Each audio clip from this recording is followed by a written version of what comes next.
This is Donald Parham. You're listening to Chargers Unleashed, part of the LAFB Network. Stay tuned. And this is on the second Chargers outside linebacker. Make sure you check out Chargers Unleashed. Guys, Chargers Unleashed. Sebastian Joseph Day, you know the vibes. We outside. If you checking in with Mike Williams from the LA Chargers and you're tuning into Chargers Unleashed.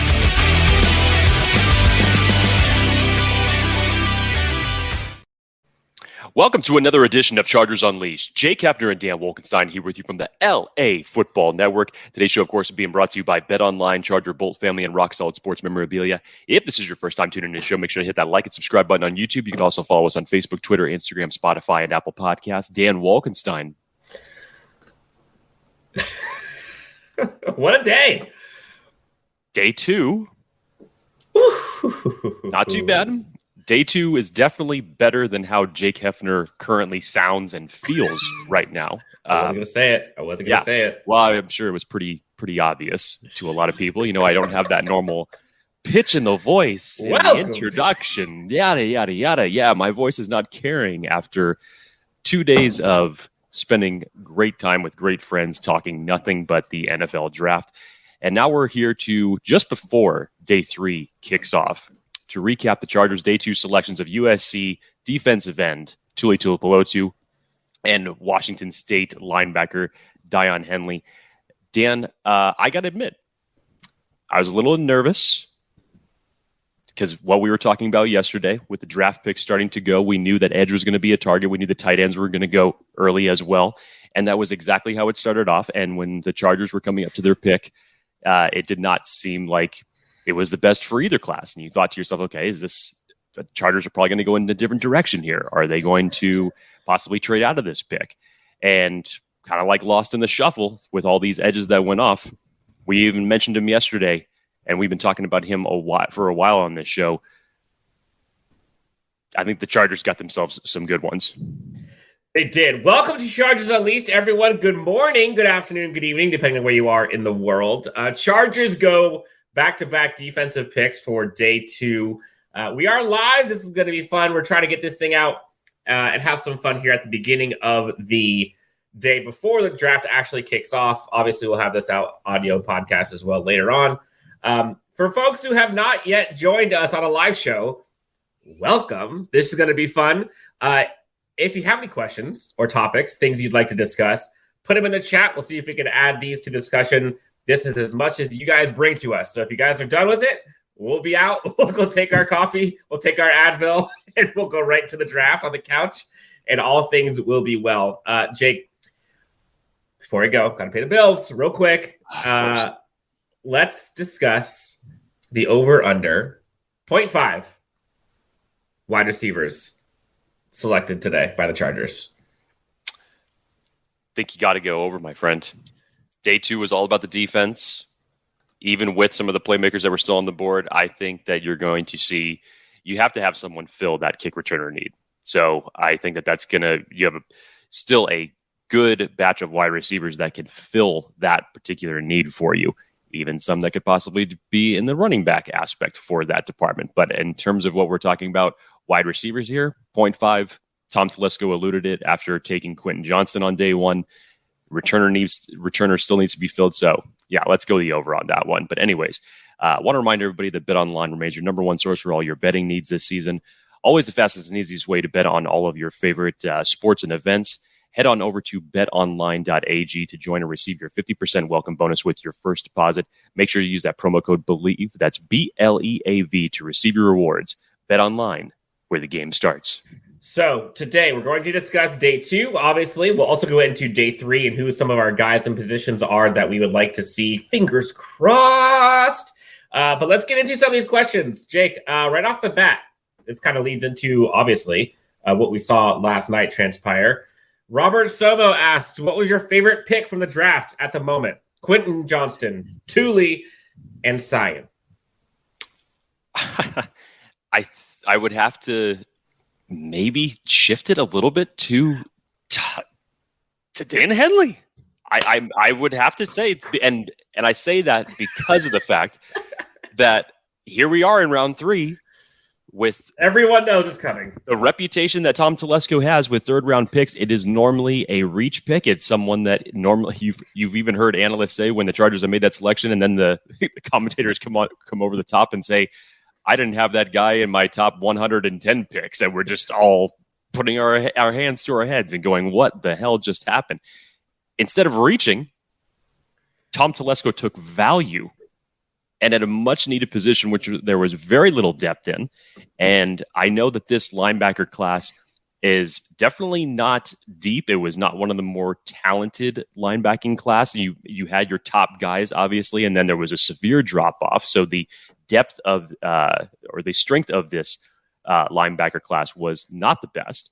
But them getting Henley in the third round, Dan, I mean, wow. Great job. Yes. Tom Telesco may have just bucked the trend, at least for 1 year, of not missing on a third round pick. For those who were questioning Daiyan Henley and maybe not have looked at Daiyan Henley prior to seeing his name scroll across the bottom of the screen yesterday, this kid's a stud.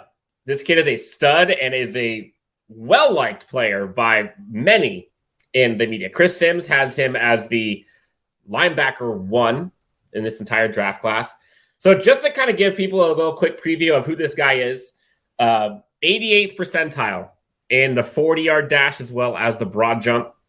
One of the best special teams players in the entire draft, according to Brandon Staley. Former wide receiver, turns safety, turns into linebacker. Who have we seen do that before that the Chargers let go, that Chargers are hoping to get in this guy? Butt Kiss finalist, super explosive, twitched up linebacker. This guy's really good, man. First team Pac-12 as linebacker, second team as special teams guy. He had 5 sacks this last year. He kind of does a little bit of everything. Great sideline to sideline speed, rushes the passer really well, has a bunch of interceptions, sacks, tackles for loss. He's kind of who you see a Staley type deployment where he does it all. He's fast, athletic. And the way I see this, Jake, is he's like the prototypical modern day linebacker. Like this is what a modern day linebacker needs to look like. Can go sideline to sideline, instinctual, rushes the passer, not afraid to get dirty, and can actually cover. And in the AFC West and the AFC now with these loaded quarterback, like you have to. And he arguably is the best cover linebacker in the draft. And think about who he's going to have to be covering in the AFC. Michael Mayer. You've got, obviously, Travis Kelce. Noah Fant. Noah Fant's gone. Greg Dulcich. Greg Dulcich, excuse me. Plus the rest of them. That's why he's there. And that may actually allow Derwin James to do something else than have to cover those guys. So, Daiyan Henley, great pickup. And you could tell how important this team needed to execute on the inside of the defense. The corners did great last year. This part did not. Daiyan Henley, great pickup, round 3, pick 85, your new linebacker for the Los Angeles Chargers. Great pickup, loved it. Was not surprised at all because of what they were able to do in round 2.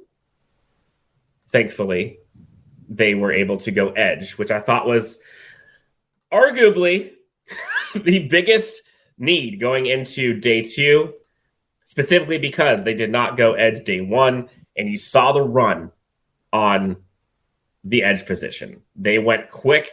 There was a point about 4 picks prior to the Chargers pick, and I'm like, look, if they don't go edge now, they're going to have to punt this thing till 2024 to get someone worth picking at this point. Yeah. And talk about value, talk about production. Tuli, Tuipulotu. Most sacks in college football. Second most tackles for loss. Round 2, pick 54. Chargers grab the local kid, which, by the way, Jake, both these kids are local kids. They get to stay home.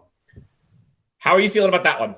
Relief? Excitement? Both? I was so excited. If anybody who's been listening to the show has heard me laud Tuli possibly being a part of this team, and just, again, a versatile player like that Brandon Staley and Tom Telesco usually covet. And now you dip into the USC pool again when you did it a couple years back with Uchenna Nwosu. You reach back into that. And some people were critical of this pick, saying it's like, oh, well, it's a tweener. I'm not sure how it fits. this to me fits a lot of different needs for the Chargers. Daniel Jeremiah projects him to go to, because of his size, to immediately contribute on the outside, which I would agree with. But he's still versatile enough to where you can occasionally kick him inside. If you need to have any type of a rotation with the interior of your defensive line, I feel like he can be versatile enough to where you can utilize him there. Here is a chess piece along the defensive line, much in the kind of a way of the Morgan Foxes of the world are usually built. And I think that he could be another one of these guys while also adding pass rushing juice. Dan, so funny story, when it was coming up to the Chargers pick, I'm sitting in a room with another Chargers fan, a Bengals fan, and a Titans fan. And progressively, since round 2 has started, we have basically been making up, lack of a better word, let's call it a drinking game to see like who can predict each pick for each team. And so when it came up to the Chargers, each one of us had basically called out someone's name, saying who was going to be the pick. And unfortunately, my Titans friend, John, who just was a little bit too happy, Twitter happy on his phone, happened to catch the pick. And he's like, it's like, I just saw it.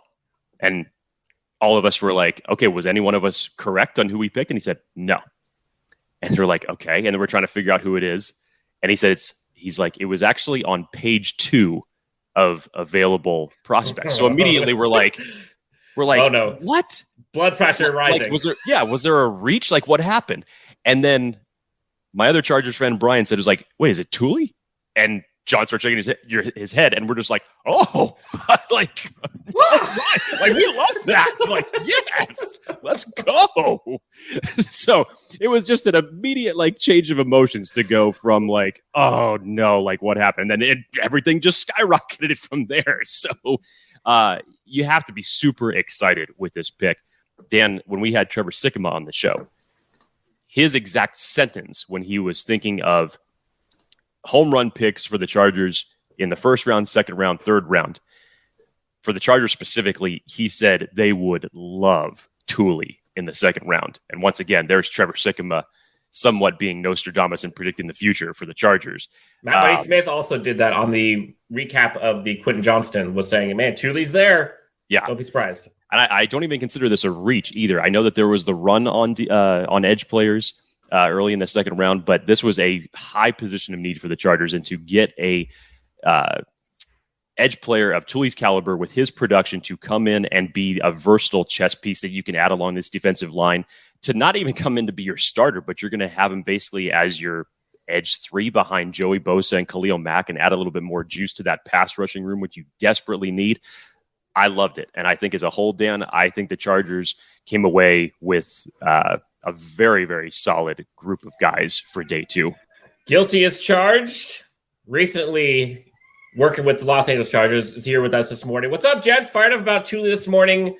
Steve Hagelin, friend of the show. Shout out. Thanks for watching. A lot of people are fired up. And you think about what this team could possibly look like with a Tuipulotu. I can't even talk this morning. You say his name. Tuipulotu. Jeez. This coffee has not gone in yet. Lots of packages. Having him, Morgan Fox, having obviously Joey Bosa, Khalil Mack, Sebastian, like that's a beefy line, and you can deploy it in a lot of ways. He can rush inside, outside. He can kind of do it all, and I think that's what you heard from Brandon Staley and kind of the post presser of this. One thing people were asking yesterday, like, what do we think about the draft overall? How was day 2? And there was a word that I used when I was kind of talking about it. And as I started thinking about it, like the more and more, I was like, yeah, day 2 felt like one of the more responsible days I have seen in quite some time by this Chargers staff. I mean, responsible, like they needed to go edge for many reasons. And if they didn't, they would have been hosed and crucified, and it would have impacted the team this season. And more importantly, roster construction-wise, it would have sucked. Then, round 3, everyone's scared as a Chargers fan. And then, thankfully, they go BPA because they were able to go edge in round 2. And they go for a guy who actually, surprisingly, for once, is not a reach and is actually a high-value pick. And one that is a Brandon Staley type at linebacker at a position of weakness in totality. responsible. And like, in my opinion, it's like, I don't need a home run pick. I don't need someone to just like be this guy who no one's heard of and all of a sudden like diamond in the rough 4 years later, Trey Pipkins type. Like, hit a double. Hit someone that we know is going to produce, someone that we know is going to fit the scheme, someone that we know is going to be on the field soon. And that's what they did, I think, on both of these picks. Responsible. I kind of like left the night just thinking, okay. Like they did not necessarily what we all thought they would do, but I think they did what they probably should have done. Now, obviously, were there other players that they could have picked? Yes. And there were some that went away to some division rivals that were painful to watch, some that went to the Texans, who had a great draft so far. But again, Chargers went responsible. We've talked about it for weeks now. They can get the wide receiver that folks are wanting archetype-wise today. Yes. Absolutely. So, agreed. Responsible. That's how I felt. Jake, let's get to some of these comments real fast before we completely blow through it. We can't get to anybody. Roschon Johnson in the fourth. Let's kind of go rapid fire here to get some of these questions. Roschon Johnson in the fourth. Yes or no? We'll couple this obviously with, because I wanted to touch on this before we left, Dan, just as far as like, day 3 targets. Roschon Johnson could be one of those. As far as it's funny because you think about the wide receiver aspect. I could totally see Tom Telesco double dipping here, getting that kick returner that he wants. Roschon Johnson in the fourth. I mean, look at it this way: Isaiah Spiller was a 4th round pick. Joshua Kelly was also a day 3 selection. So this would be the round that Tom Telesco would do it if he's being that model of consistency. All right, Jorge Rodriguez. I'm guessing they're probably not going tight end anymore based on what's left. Disagree. I mean, you do have to think about that outside of the top crop of tight ends, which obviously made sense for the Chargers coming into this. They are still bringing back their entire tight end room that they had last year. Not to say that they don't need to improve it, because they do. But in terms of when you look at what they pursued in those other 3 positions, the depth was much more sorely needed there than the tight end room was. So I still think they target a tight end today, and you can still find one that can come in and contribute. A couple names: Will Mallory out of Miami. I talked about him a few weeks ago as a day 3 selection. Would love to see him as another deployment for the Chargers. Go check it out on Twitter. I put it up there. Zach Kuntz is another fan favorite. Would love to see him here. Josh Wiley, big dude. 3 tight ends that I would like to see. Solomon, 2 is only 20, which is such a bonus. 20. That's like, compared to, just not that they're at all the same, but looking at like a Dalton Kincaid. Literally, that's like a rookie contract younger than Dalton Kincaid. So sky's the limit for Tuli. Going to be fun. Kevin Kernick gives us a bunch of lightning bolts. Julio talks about NASCAR packages, which we just kind of talked about with Tuli. Good question. Obi-Wan Kavobi, B+, A- grade in my opinion so far. Jake, what's your grade? I actually give it a solid B. Again, I don't, as I mentioned yesterday, I didn't hate the Quentin Johnston pick. I think more of it was just based off of value and the way that the draft fell to the Chargers in round 1. I felt like they could have gone a different direction, i.e. the Nolan Smith route. But the pick made sense, and overall, I think it actually kind of bumps it up a little bit. Hell, I'll make it a B+ considering what you ended up getting on day 2. So yeah, I'll go that route. Obi-Wan Kavobi also asked, why is Adetomi Adebawari still available? I have him at 31 on my list, top 25. You got me. I wish I knew. We've heard a few rumblings of some guys that will fall because of things that you haven't heard of before. You saw it with Darnell Washington. Maybe that's going on with Adetomi. I don't know. He was one of my guys. So if they somehow were able to get him round 4, like, okay, cool. Sounds good. Ken Mary from the one and only Charger Bolt family. Wish you would have taken advantage of the large tight end opportunities there were. I sort of agree. Although I have said I'm not necessarily I'm not as bullish as folks are about the need for tight end this year specifically. Yes, the tight end crop here is incredible, but the Chargers have a good one on their team right now in Gerald Everett. I'm high on Gerald Everett. I think he has a lot to offer. And also they got Donald Parham. So again, still tight ends available. Jake, let's go real quick on kind of some guys that we'd like to see moving forward. So We saw them go edge. We saw them go wide receiver. We saw them go linebacker. What are the positions you see them targeting? And who are some guys? We'll go into them. Who are some guys that we like at each? This would probably be where I would want Tom Telesco to double dip in the wide receiver in the fourth round right here, just because you saw the run on them through second and the third round yesterday. If you want to get still an opportunity for your kick returner and where the Chargers are going to be picking again, you're going to still be in the heavy compensatory pick round. So it's going to be a little bit until the Chargers make their selection. I think that would probably be the way to go. If not that, you probably end up looking at a corner. Hell, if a Corey Trice ends up falling to them where they're at, I think this would be some solid value there.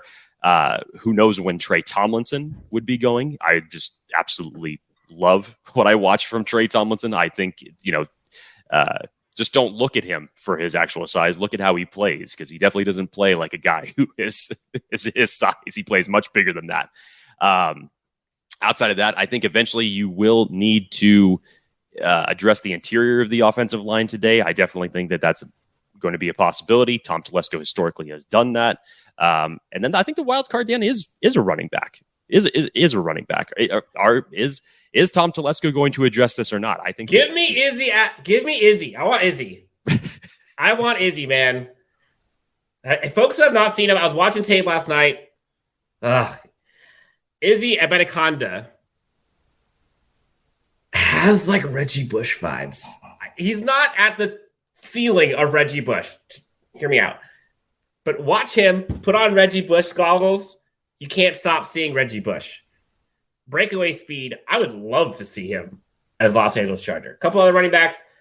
Deuce Vaughn will be so fun just because it kind of gives me shades of Darren Sproles. And then, it would just totally give me the size be damn vibes. I would just love to see him run in this offense. Obviously, you have to block, but open up some lanes. But yes, seeing him run in this offense. Mitchell's another one that I would love to see. Kevin Koenig blocking would be the only thing that would have a big impact. I don't necessarily know if that's true, but they do need blocking. Guilty as charged comes in again. Yes. Payne Durham, please. We need blocking. One. Yep. That's up there. Jake, do you think from Boogie Beats, do you guys think any of the late round picks can actually be future starters or just special teamers? Well, Jamari Sawyer was a 6th round pick last year. And look where he's at. Jasir Taylor could eventually be your starting nickel cornerback. We don't know when, but there's a good chance of that potentially happening. So, yes, this is where normally the criticism of Tom Telesco has come up. Because you see some of the work that he's able to do on day 3, and you look at like past drafts, he's actually done some pretty good work on day 3. Some people were just hoping, like, okay, well, why can't you take that same strategy and put it into day 2 a little bit more? So, yes, I think that you can get some of these starters. Let's not forget, Drew Tranquil, once upon a time, was a 4th round pick. Kaiser White was a day 3 pick as well back in the day. So you can find some starters here today. And again, if we're talking about a Chargers team that ultimately needs depth, but when you're going to start moving away from some of these guys that you know have big contract hits, and things are obviously going to be changing when Justin Herbert gets his contract extension, these are the guys that are going to not only be pivotal depth pieces for you now, but great starters in the future. We're wrapping up here. I know we got the draft that has now kicked off, it looks like. We'll try to go maybe 5-10 minutes unless you guys start clamoring that we should be on here all day, which we're not going to do, but I just want to put it out there. Jake, Ken Mary says there isn't fast enough wide receivers left for us. Ken, I love you, bro. There are plenty. This is why Jake and I talked about this draft for so long, why day 3 is a sweet spot for that kind of wide receiver 5/punt/kick returner guy. I put out a list of some of the guys that I like for the Chargers who can kind of fill both of those roles. Tyler Scott, Trey Palmer, Darius Davis. How funny would it be if Darius Davis and Quentin Johnson both came from TCU? It'd be a dream. Demario Douglas and Nico Remigio. All 5 of those are guys I would love to see the Chargers go after.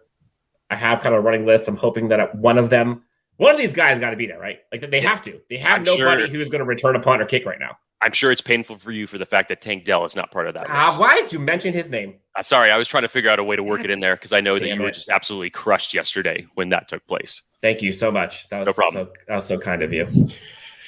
Cool. Well, I just took the wind out of my sail. No. Yeah, that hurt. Again, Titans drafting, man. I love the way the Titans did it. Original one, tight end Kuntz would like to see Trey Palmer and Tomlinson. Hey, let's bring Tomlinson in too. Let's go. Let's go. Darius Davis, Tomlinson, Quentin Johnston, LT be gushing. That'd be great. Jorge asked, how about some O-line depth? Sounds good to us. Blocking tight end would be good. The original one, friend of the show, 4 more picks, guys. Hopefully we'll find some hidden gems and undrafted free agents as well. Again, there are a bunch of undrafted free agents who are going to be getting called real quick now that this draft is almost over. Tyler Scott is there, but doesn't have any special teams experience. Trey Palmer's fast 4.3 speed. Jorge Rodriguez, thanks, guys, as always. Happy birthday to Jake. Hope you enjoyed your cheesecake. Jake, did you have cheesecake for your birthday? Great memory, Jorge. The cheesecake will probably be taking place tonight.